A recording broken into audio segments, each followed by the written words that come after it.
Hi everyone, my name's Evie. I'm a medical student studying in Brighton and this is my YouTube channel. You can also check me out on my Instagram page as well. So today I'd like to talk to you about why I got rejected from medical school. And the reason I'm telling you this is I'm going to go through all the things that I did wrong or didn't do in the hope that you can avoid making those mistakes yourself. So some of you might be wondering what qualifies you to give this advice, and I want to preface this by saying this is just advice, you don't have to take it. These are some suggestions that I have for things that you might want to consider doing or not doing that might increase your chances. I'm not saying this is a foolproof way to get an offer for medical school, but to give you guys a little bit of background, I actually applied for medicine a total of 4 times. That's 4 UCAS applications over the course of 6 years. And I only got an offer, I only got any offers on the last attempt, okay? So that's a lot of rejections and failures. So you could say I'm an expert in getting rejected from medical schools, which I think would, yeah, it sounds quite nice. I might put that on my CV. So I can really relate to anyone that's really struggled with this or has had a rejection.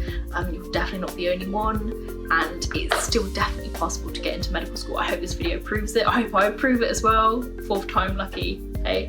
But these are just some of the reflections from my own past that I've noticed, things that I did that I can now reflect on and say, yeah, that wasn't really helping me, or oh, I really should have done it this way, this would have been so much better. And it's very easy for me to say that now that I'm in and I can look back, and I know when you're actually in the midst of it, it can be very hard to notice these things for yourself. So I hope this video is helpful in that respect, and I would love to hear any comments or feedback from any of you, either through email or comment section or anything like that, okay?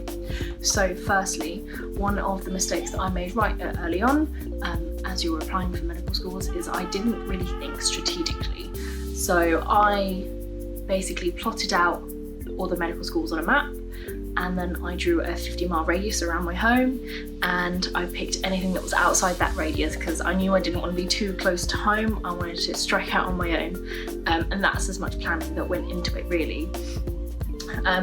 In hindsight, I would have done that and then added another layer, thinking about entrance exams and thinking about the curriculums of the medical schools that I was interested in, what the application processes were.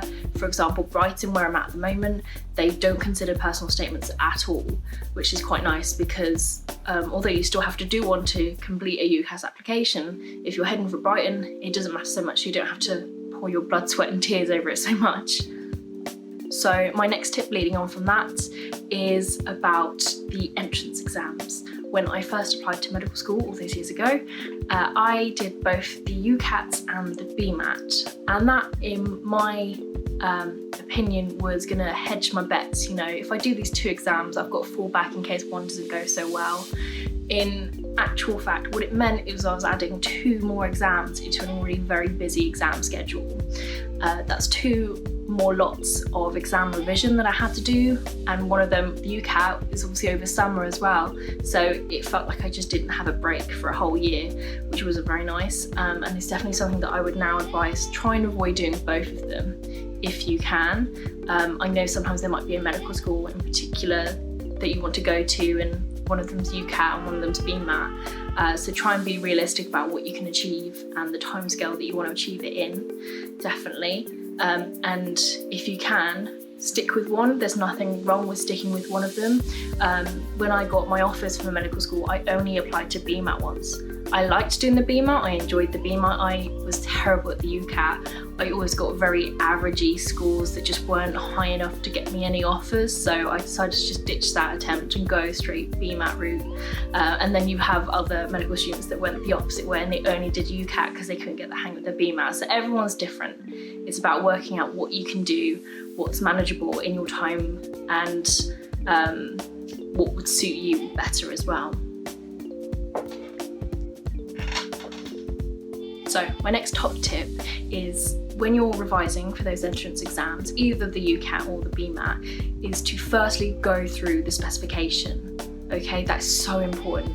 So the first time I did both of these, what I did is I got the bumper packs of the hundreds and hundreds of questions for each, and I started at page 1 and I started working through the questions, and inevitably I ran out of time before the exam to actually have covered all of those questions.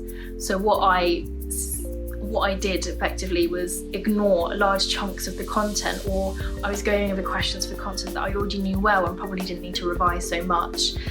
So I had some real gaps in my knowledge when it came to the actual exam.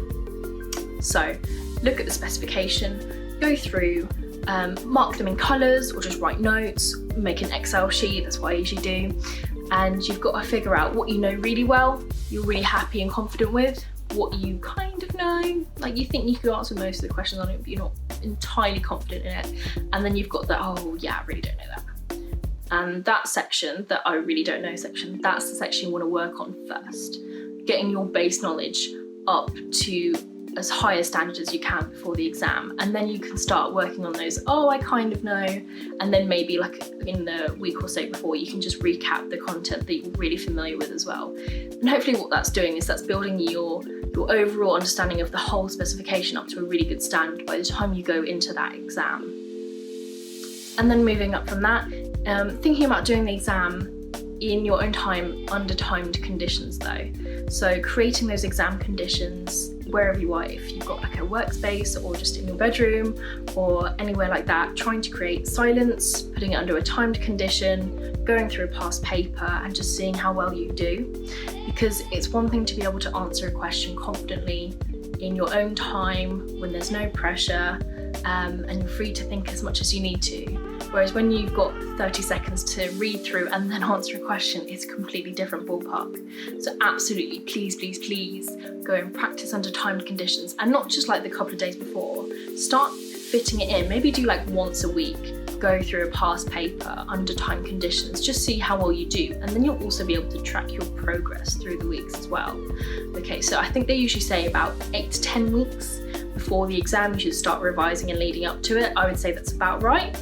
And that gives you 8 to 10 slots that you're doing a timed exam, just to get used to that pressure element. And then hopefully when you actually get into the exam, although you're still going to be nervous, absolutely, it means that you'll be slightly more comfortable, slightly more confident, and hopefully feel more prepared for it as well when it comes around. Once you've submitted your application, you've done your entrance exams, and then after a couple of months, what you might start seeing is some interview offers coming through from your chosen universities, which is very exciting. It means you've gotten past one hurdle and you're on to the next one. But I know for a lot of people, these interviews can be really nerve-wracking, really anxious events, as well as really exciting as well. At least that's what they were for me. So the next few tips are all about how to approach the interviews. My first tip for all of you going through to the interview stages is to prepare, but not over prepare for it, which I know is a really vague, roundabout way of saying it. What I'm trying to get at is that you need to come across that you know what you're talking about and that you've given it some thought. However, if you script your answers and you're reciting them in the interview, you're going to sound quite monotonous, you're going to sound quite robotic. It's not going to get across the passion and the humanity of your answers, okay? So that's something really to avoid. That being said, on the flip side, it might help you as you're preparing for these interviews to just write down a couple of bullet points for how you would answer these questions. And I would say whenever you're thinking about how you would answer a question, you've got to be thinking about what the interviewer is going to want to hear from you. So they're going to want to hear that you're passionate about the subject, that you're really excited for this, this is definitely what you want to do.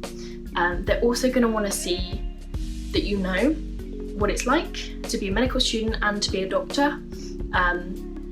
Both of those aspects are important because you'll be a medical student for 5 years, and then even when you're a doctor, you're still going to be a student in many respects.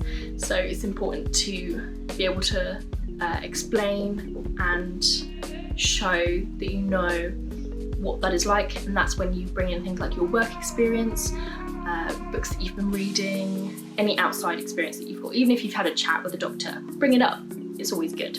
You've got to be able to explain the qualities that you know a doctor and a medical student should have, whether you have them and how you can demonstrate that. And that again comes from examples from your own life.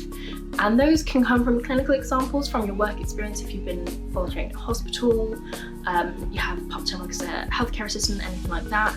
But it can come from anywhere in your life as well, maybe from studying, from your schoolwork, if you do any extracurriculars, like, you know, if you are in sports or you do any outside clubs, anything like that. Also, if you have a part-time job, so a lot of you might have part-time jobs where you're facing customers.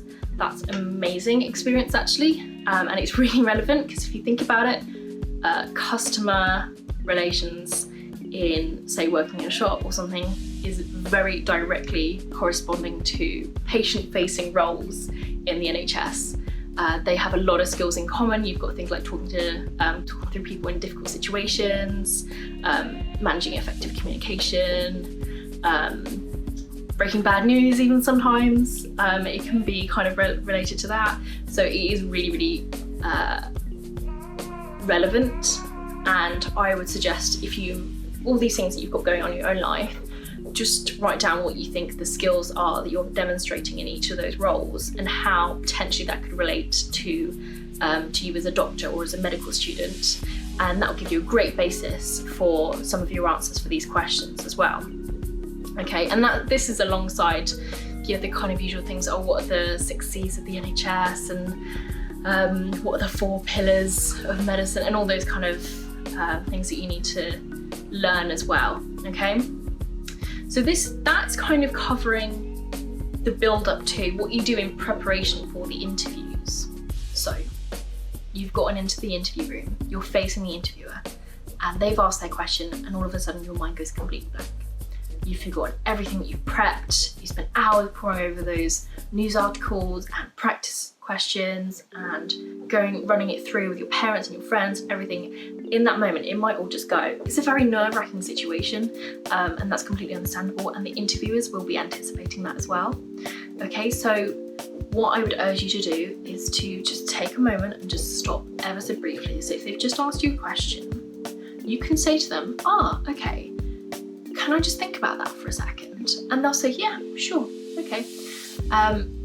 And if you're not quite feeling confident enough to say that, go for a glass of water. There's usually jugs of water, plastic cups of water that you can get.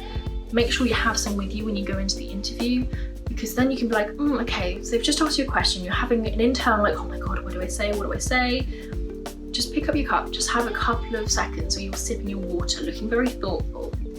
And then you can just give yourself a few more seconds to think about, okay, right, what is this question really asking? What should I be giving as my answer? Is it looking for some values? Is it looking for my own experiences? What can I say? And so not only does that give you a couple of seconds to kind of think about what the answer is, it also gives you a little bit of time to structure an answer as well. Because one of the things I see a lot is people start saying the first idea that pops into their head and they run with it, and you end up talking for minutes and minutes and minutes, but you're not actually answering the question, or you've only answered one part of the question, and it can be quite disheartening to see, because it's like, I know you're trying really hard, and the interviewer might even try and help you and say like, okay, but what about this part of the question, to try and prompt you, okay? But you're wasting precious seconds as you're having to go through this. So try and keep a little bit of structure, and always go back in your head to what was the question actually asking? Is there other aspects of this question that I need to address? Is there anything else I need to include? And obviously this is a very rational thought process that I'm having in my bedroom on a lovely sunny day, and not in any kind of pressurized environment. So I know it's completely different when you actually get in there, but I'm hoping when you do, maybe some of this will sink in, and you'll just have that couple of seconds where you think, okay, right, I remember that. Okay, I need to get myself back on track. And it's okay to kind of just finish the last sentence you were saying and move on to the next part of the question. That's absolutely fine to do, as long as it's kind of kept in a kind of consistent way, if that makes sense, like making it flow. Okay. The next thing I would say for whilst you're in the interview room is you will be nervous. They will be expecting you to be nervous. And you know, if you care about something that much, of course you're going to be nervous. This is a very big moment. This is potentially deciding a very big chapter in your life. And it's so easy for those nerves to overwhelm you.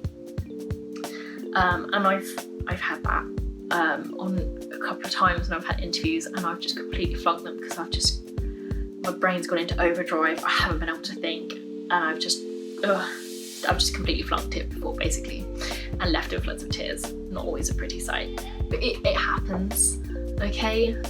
So try and find the tactics that you can to try and mitigate that.